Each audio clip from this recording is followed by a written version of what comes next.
Kumusta mga kasaliksik? Isang malalim na ulap ng tensyon nang muling bumalot sa rehiyon ng gitnang silangan. Matapos ang panibagong serye ng airstrike na inulunsad ng Estados Unidos sa Syria. Sa likod ng mga ulat ng sunod-sunod na pagsabog sa hanggana ng Syria at Iraq, lumutang ang tanong na paulit-ulit ng bumabagabag sa pandaigdigang komunidad. Ano ang tunay na layunin ng Amerika sa isang bansang nilamon na ng digmaan sa loob ng mahigit isang dekada? Mula pa noong 2011, ang Syria ay naging sentro ng iba't ibang interes mula sa pinakamalalakas na bansa sa mundo, ang Estados Unidos, na matagal nang nagbibigay diin sa kanilang laban kontra terorismo, ay patuloy na ikinakatuwiran ang kanilang presensya sa rehiyon bilang isang hakbang para sa pandaigdigang seguridad.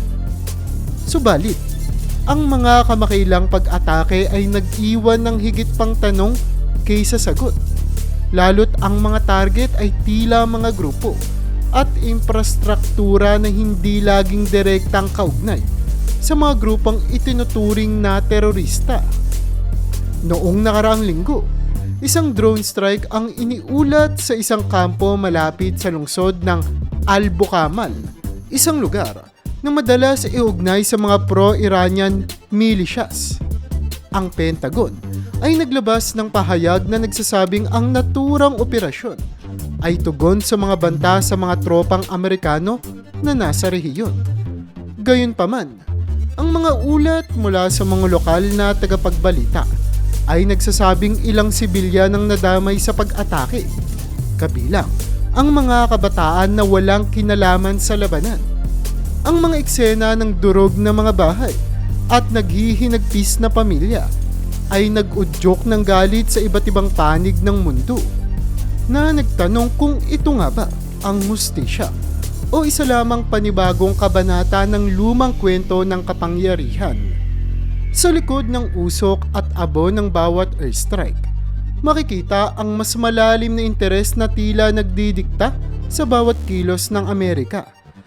Ayon sa mga eksperto, hindi lamang seguridad ang nakataya sa mga operasyong ito, kundi pati na rin ang masalimuot na laro ng geopolitika.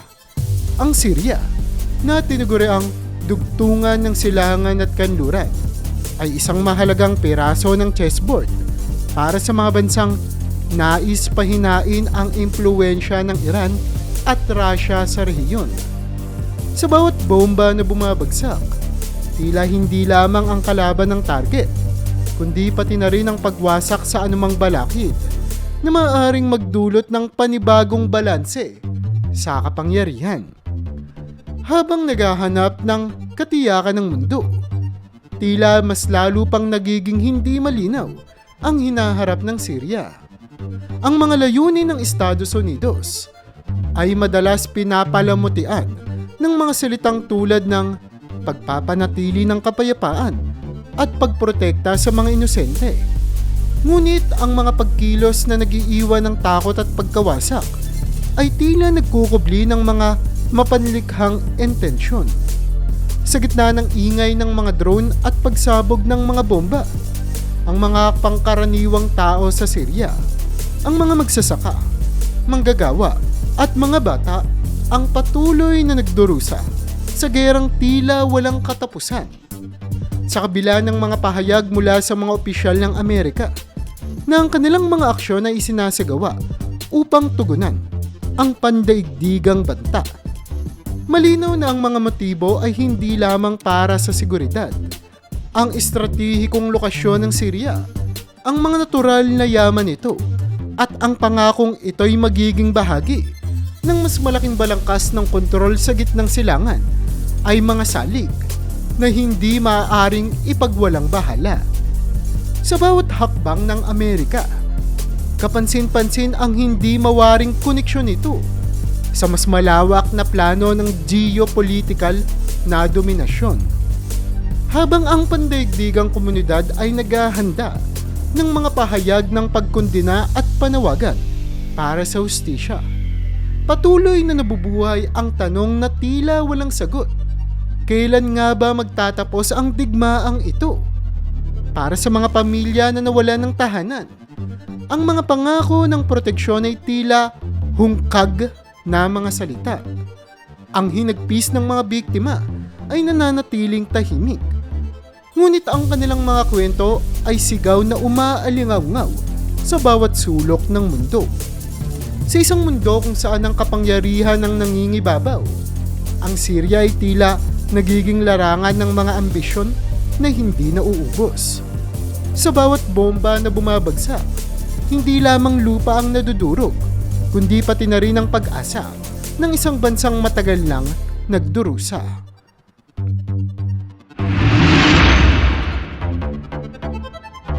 Sa gitna ng ulap ng usok at abo mula sa pinakahuling airstrike ng Estados Unidos sa Syria, muling umusbong ang tanong, hanggang kailan magpapatuloy ang madugong kabanata ng interbensyon ng Amerika sa bansang ito? Ang nakalipas na dekada ay puno ng mga sandali ng tensyon at karahasan na iniuugnay sa patuloy na presensya ng Amerika sa Syria.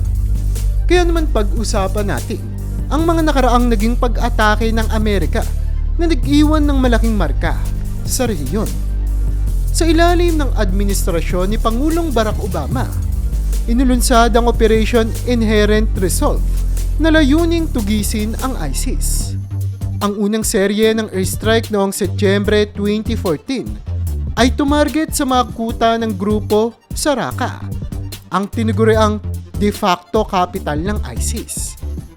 Ang operasyon ay sinasabing bahagi ng pandaigdigang coalition na kinabibilangan ng iba pang mga bansa tulad ng United Kingdom at France. Sa mga unang ulap, libo-libong militante ang napatay, ngunit lumitaw din ang mga aligasyon ng collateral damage na nagdulot ng pagkamatay ng mga sibilyan. Noong Abril 2017, naglabas ang Estados Unidos ng 59 Tomahawk missiles na tumama sa Shayrat Air Base matapos ang ulat na ginamit ang kemikal na armas laban sa mga sibilyan sa Khan Sheikhoun. Tinukoy ng Washington na ang airbase ay siyang pinagmulan ng pag-atake. Ayon sa Pentagon, ito ang unang direktang interbensyon ng Amerika laban sa rehimeng Assad. Bagamat pinuri ng ilang kaalyado tulad ng Israel at Saudi Arabia ang hakbang na ito, binatikos ito ng Russia at Iran bilang isang iligal na paglabag sa soberanya ng Syria. Naging malawakang operasyon ng airstrike noong Abril 2018 matapos ang panibagong ulat ng paggamit ng kemikal na armas sa Douma. Sa pagkakataong ito, nakipagtulungan ang Amerika sa France at United Kingdom upang bombahin ang mga pasilidad na sinasabing konektado sa paggawa ng kemikal na armas. Ayon sa ulat, 3 pangunahing target ang tinamaan, kabilang ang isang research center sa Damascus. Ngunit tulad ng dati, pinabulaanan ng gobyerno ng Syria ang mga aligasyon at tinawag itong isang paninira ng ebidensya. Naging mahalaga rin ang taong 2019 sa kampanya ng Amerika laban sa ISIS matapos ang pagbagsak ng Baghuz, ang huling teritoryong hawak ng grupo. Ang serye ng airstrike sa pagitan ng Enero hanggang Marso ay sinundan ng ground operations kasama ang Syrian Democratic Forces o SDF. Habang ipinagbunyi ang tagumpay na ito, iniulat ng Syrian Observatory for Human Rights na mahigit 630,000 ang nawala ng tirahan dahil sa operasyong militar. Sa ilalim naman ng administrasyon ni Pangulong Joe Biden, muling naging sentro ng tensyon ang hangganan ng Syria at Iraq matapos ang mga ulat ng drone strike na tumarget sa mga kampong hawak ng mga pro-Iranian militias. Sinabi ng Pentagon na ang mga pag-atake ay tugon sa mga banta sa seguridad ng kanilang mga tropa. Gayunpaman, hindi nakaligtas ang Amerika sa batikos dahil sa ulat na may mga sibilyan din ang nadamay sa pag-atake. Ang United Nations ay nanawagan ng imbestigasyon upang matukoy kung may paglabag sa internasyonal na batas. Habang nagdaragdag ng isa pang kabanata sa masalimuot na kasaysayan ng mga pag-atake sa Syria, patuloy na nagtatanong ang mundo. Ano ang tunay na hangganan ng mga operasyon ng Amerika sa rehiyong ito? Ang mga tao sa Syria, lalo na ang mga sibilyang nawala ng tahanan, mahal sa buhay at kinabukasan, ang nananatiling pangunahing biktima ng gerang tila walang katapusan. Sa bawat missile na bumabagsak, tila mas lalong nagiging mailap ang kapayapaan para sa bansang ito. Patuloy ang pressure sa pandaigdigang komunidad upang humanap ng solusyon sa digmaang tumagal na ng higit isang dekada. Ngunit sa harap ng masalimuot na interes at politika, ang kapayapaan ay tila nananatiling isang pangarap na mahirap matamo.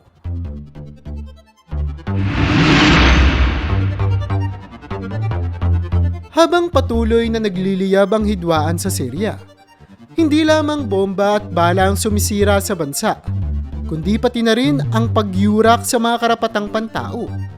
Sa bawat airstrike, sa bawat paglipad ng drone, at sa bawat pagsabog, may mga boses ng inosente na tuluyang pinapatahimik. Ngunit sa digmaang tila wala ng katapusan, sino ang tunay na mananagot? Muling naging laman ng mga balita ang Syria matapos ang kamakailang ulat ng airstrike ng Estados Unidos sa isang kampong malapit sa lungsod ng Deir ez-Zor. Ayon sa Pentagon, ang pag-atake ay direktang nakatutok sa mga pro-Iranian militias na umano'y nagbabanta sa seguridad ng kanilang mga tropa. Subalit, sa kabila ng layuning ito, mga kwento ng pagkasawi ng sibilyan ang umalingaw-ngaw sa buong mundo. Ayon sa Syrian Observatory for Human Rights, 6 na bata at 3 babae ang kabilang sa mga nadamay sa naturang pag-atake. Para sa mga pamilya ng mga biktima, ang bawat bomba ay hindi lamang banta sa kanilang buhay, kundi sa kanilang dignidad bilang tao. Hindi ito ang unang pagkakataon na iniuugnay ang Amerika sa mga insidente ng paglabag sa karapatang pantao sa Syria. Noong 2017, isang airstrike na isinagawa ng Estados Unidos sa Raqqa ang nagdulot ng pagkasawi ng higit sa 100 sibilyan. Ayon sa Amnesty International, ang mga ulat ay nagdidiin na ang mga target ay hindi laging malinaw, na nagre-resulta sa pagkamatay ng mga bata, matatanda, at iba pang mga inosenteng mamamayan. Ang mga imahe ng mga nawasak na bahay, duguang mga katawan, at umiiyak ng mga magulang ay naging mukha ng isang digmaang tila hindi na pag-isipang mabuti. Sa kabila ng paulit-ulit na pahayag ng Pentagon na ginagawa nila ang lahat upang iwasan ang pagkasawi ng sibilyan, nananatiling matingkad ang mga tanong. Gaano kabisa ang hakbang na ito? Ang mga kwento ng mga nakaligtas ay nagsasabi ng ibang realidad. Sa isang panayam mula sa Idlib, ikinuwento ni Hassan, isang magsasakang nawalan ng pamilya sa isang drone strike noong nakaraang taon, na hindi niya naisip kailanman na magiging target ang kanilang tahanan. Nagluluto lang kami ng hapunan nang bigla kaming binulabog ng isang pagsabog. Nang matauhan ako, wala na ang asawa ko at 2 anak. Ani Hassan, habang hawak ang larawan ng kanyang pamilya. Ang epekto ng mga karahasang ito ay hindi lamang pisikal, kundi emosyonal at psikolohikal. Libo-libong bata sa Syria ang nawalan ng magulang, tahanan, at kinabukasan dahil sa digmaan. Ayon sa ulat ng UNICEF, halos kalahati ng populasyon ng kabataan sa Syria ay nakaranas ng direktang trauma mula sa digmaan. Isang sugat na hindi madaling maghilom. Ang kanilang mga kwento ay hindi lamang salaysay ng paghihirap kundi paalala na ang mga inosente ang laging biktima ng mga malalaking laban ng mga makapangyarihang bansa. Sa pandaigdigang komunidad, may mga pagsisikap na itulak ang pananagutan. Ang United Nations Human Rights Council ay patuloy na nananawagan ng masusing imbestigasyon sa bawat ulat ng pag-atake na nagresulta sa pagkasawi ng sibilyan. Gayunpaman, ang mga resulta ng mga imbestigasyong ito ay madalas na nalulunod sa ingay ng geopolitika. Ang Estados Unidos, bilang isa sa mga pangunahing miyembro ng UN Security Council, ay may kakayahang harangan ang anumang resolusyon na magpapataw ng pananagutan sa kanilang mga aksyon. Habang naghahanap ng solusyon ng mundo, patuloy na bumibigat ang pasanin ng mga karaniwang tao sa Syria. Ang mga refugee na tumatawid sa hangganan patungo sa Turkey, Jordan at iba pang karatig bansa ay bit-bit ang kanilang mga kwento ng sakit at pagkawala. Ang mga batang iniwan ng digmaan ay nagiging mga simbolo ng sistematikong paglabag sa karapatang pantao sa rehiyon. Sa bawat drone strike at missile launch, lumalabas ang tanong na tila walang malinaw na sagot. Hanggang kailan magtatagal ang ganitong uri ng digmaan? Ang pangakong protekta sa mga inosente ay tila nawawala ng kahulugan sa harap ng pagkawasak ng kanilang buhay. Sa gitna ng ulap ng pulbura, ang tunay na biktima ay hindi ang mga grupong itinuturing na kalaban, kundi ang mga pamilyang nagdudusa sa pagitan ng mga linya ng digmaan. Habang patuloy na umaasa ang mundo para sa kapayapaan, ang karapatang pantao ay nananatiling isa sa mga pinakamalaking biktima ng hidwaang ito. Sa Syria, tila walang ligtas at sa bawat sandaling lumilipas, mas lalong nawawala ang hustisya sa isang digmaang tila walang katapusan.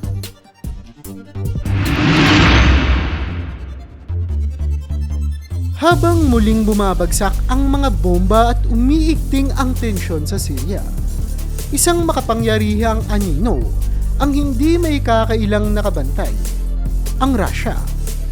Sa likod ng bawat diplomatic meeting, airstrike at protesta, ang papel ng Russia ay nananatiling mahalaga sa kwento ng hidwaan na tila walang katapusan.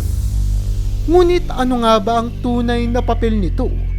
At paano nito hinuhubog ang masalimuot na banggaan sa pagitan ng Amerika at Syria?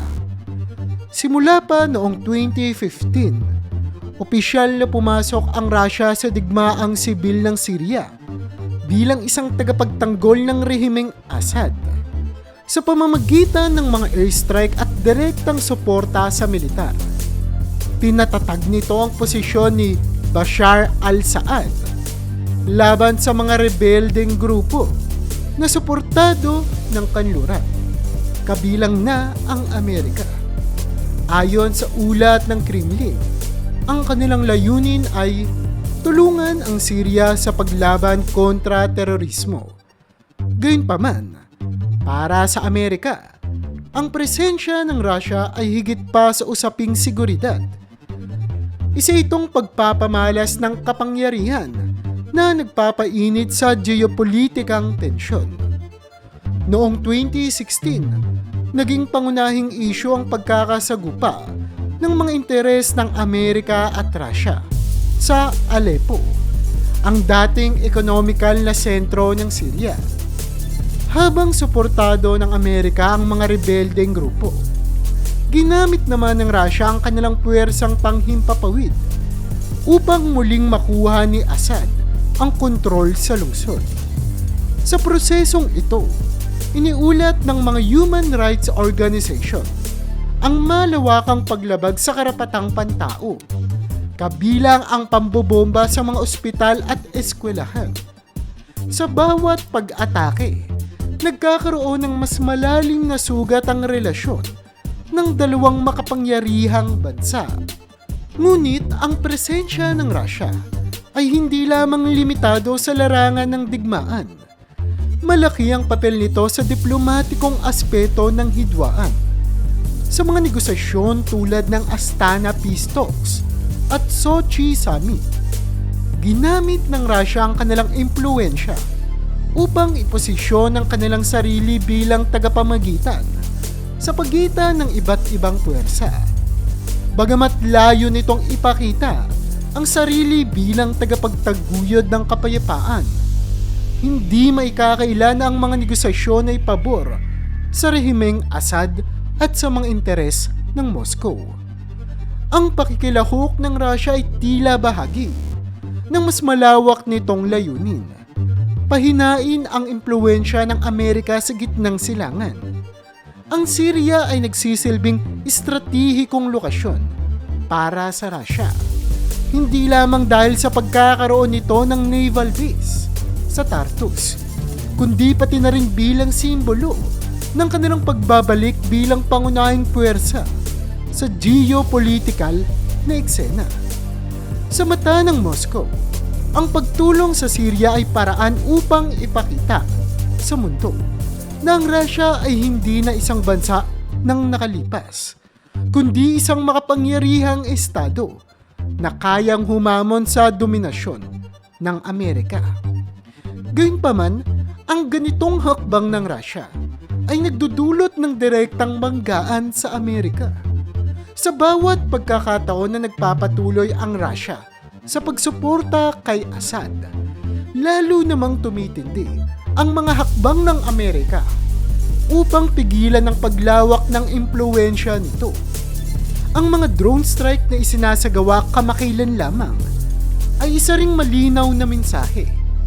Hindi basta magpapatalo ang Amerika sa larong ito ng kapangyarihan. Para sa pandaigdigang komunidad, ang presensya ng Russia sa Syria ay nagbibigay ng higit pang komplikasyon sa isang digmaan na dati nang mahirap resolbahin. Sa halip na magdala ng kapayapaan, ang masidhing banggaan ng dalawang pinakamalakas na bansa sa mundong ito ay nagdudulot lamang ng mas malaking pinsala sa mga mamamayan ng Syria. Ang mga displaced na pamilya, mga nawasak na bahay, at ang tila mailap na hustisya ay nagpapatunay na ang mga interes ng mga makapangyarihan ay kadalasang nagiging sanhi ng pagdurusa ng mga karaniwang tao. Sa bawat diplomatikong talakayan, sa bawat airstrike, at sa bawat protesta laban sa hidwaan, isang bagay ang malinaw: ang Russia at Amerika ay hindi basta-bastang magpapatalo sa labanan para sa impluwensya sa rehiyon. At habang patuloy ang kanilang sagupaan, ang Syria at ang mga mamamayan nito ang nananatiling nakakulong sa gitna ng isang digmaang tila walang wakas. Habang tinatanong ng mundo kung may hangganan ng tensyong ito, nananatiling matibay ang presensya ng Russia sa Syria. Sa harap ng patuloy na gera, ang kanilang papel ay magpapatuloy na hubugin ang landas ng hidwaan. Isang landas na puno ng pagsubok at sakripisyo para sa mga taong nawalan ng tahanan, pamilya at kinabukasan. Sa ilalim ng usok at apo, ang digmaang ito ay hindi lamang labanan para sa teritoryo, kundi isang simbolo ng labis na pagkakahati ng mundo.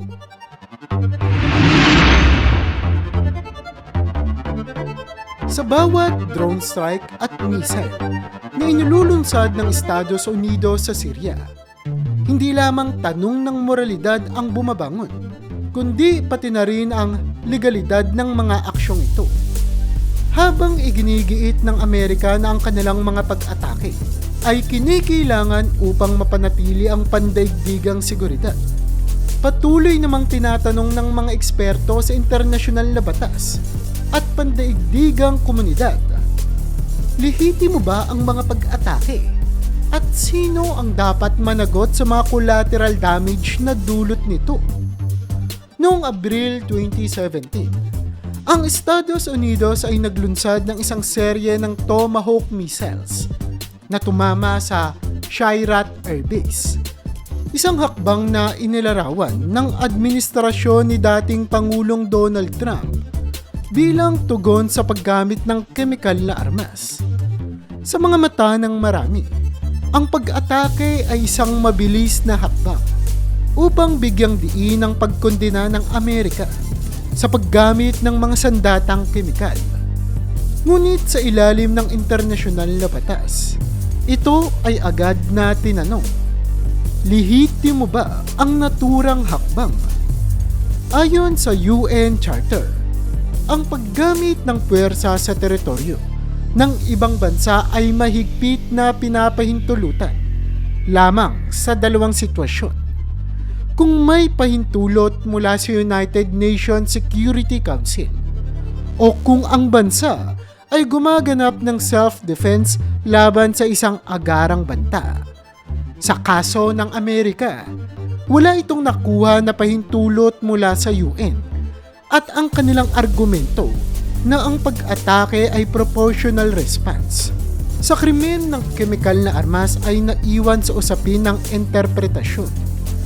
Ang mga kritiko ng administrasyon ay mabilis na nagpahayag ng pangamba.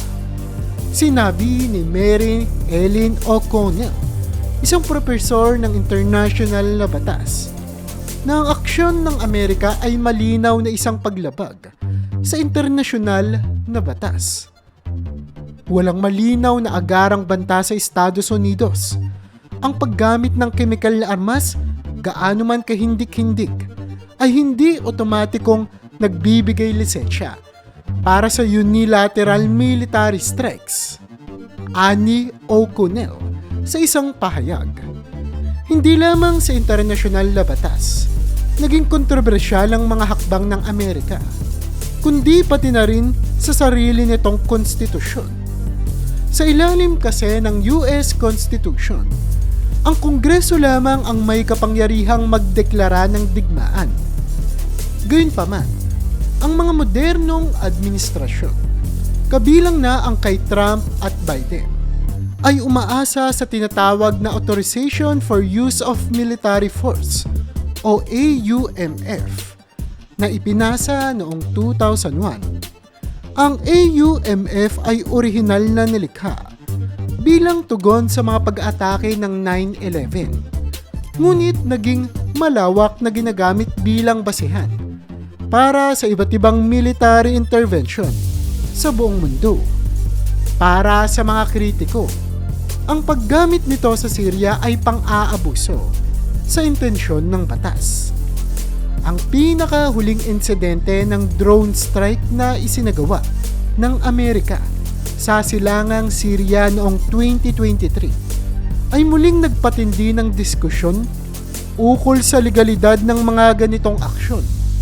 Sa ulat ng Pentagon, ang atake ay bahagi ng isang preemptive measure laban sa mga pro-Iranian militias na umano'y nagpaplano ng mga atake laban sa mga tropang Amerikano. Ngunit para sa mga human rights organizations, ang kawalan ng sapat na ebidensyang magpapatunay ng imminent threat ay isang malinaw na pang-aabuso ng kapangyarihan. Ang mga collateral damage na dulot ng mga pag-atake ay nagdadagdag pa sa kontrobersya. Ilang beses nang iniulat ng mga lokal na grupo sa Syria ang pagkamatay ng mga sibilyan, kabilang ang mga kabataan, sa mga operasyon ng Amerika. Gayun din ang papel ng United Nations ay muling nabibigyang pansin sa usaping ito. Bagamat tila ilang ulit nang naglabas ng pahayag ang UN Human Rights Council upang kundinahin ang mga karasang dulot ng mga drone strike, nananatiling limitado ang kanilang kakayahan upang imbestigahan o papanagutin ang mga bansa tulad ng Estados Unidos. Ang veto power ng Amerika sa UN Security Council ay isa sa mga pangunahing hadlang upang magkaroon ng konkretong aksyon laban dito. Habang patuloy na nagbubukas ng bagong yugto ang hidwaan sa Syria, Isang tanong ang nananatiling hindi masagot. Kailan matatapos ang cycle ng pag-atake at paglabag sa karapatang pantao na tila hindi napapanagot? Sa bawat bomba na bumabagsak at bawat ulat ng pagkasawid, ang legalidad ng mga aksyon ng Amerika ay patuloy na sinusuri, hindi lamang ng mga eksperto, kundi pati na ng pandaigdigang komunidad na naglalayong magkaroon ng hustisya para sa mga biktima. Sa gitna ng masalimuot na kwento ng digmaan, ang Amerika ay nananatiling isa sa mga pangunahing aktor na tila hindi alintana ang masalimuot na moral at legal na aspeto ng kanilang mga hakbang. Habang tumitindi ang sigaw para sa pananagutan, tila nananatiling tahimik ang mga makapangyarihang bansa at ang mga biktima na madalas ay mga inosente ang patuloy na nagdurusa.